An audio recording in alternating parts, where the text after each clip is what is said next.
महाराष्ट्राच्या दृष्टीनं अतिशय दुर्दैवी दिवस हा आजचा सकाळचा उजाडलेला आहे. स्वभावाने जरी आमचा दादा फटकळ होता, परंतु मनाने मात्र त्याचे कित्येक पटीनं निर्मळ होते. त्याच्यामुळं त्यांचं बोलणं हे जरी एक क्षणिक वाईट वाटलं, परंतु ज्या माणसाला फटकळपणे बोलून पुढे वाटं लावलं, त्याचा पाठीमागून फोन करून त्याचंच काम करणं हे दादांचा स्वभाव होता.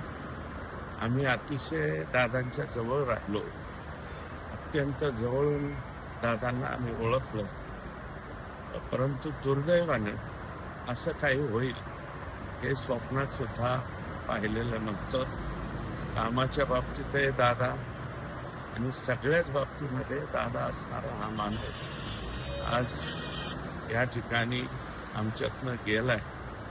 हे अतिशय दुर्दैवी घटना या ठिकाणी घडलेली आहे. मी कोणत्या शब्दामध्ये बोलावं हे काही कळेना. मी भावपूर्ण श्रद्धांजली या ठिकाणी अर्पण करतो. याच्या पलीकडे बोल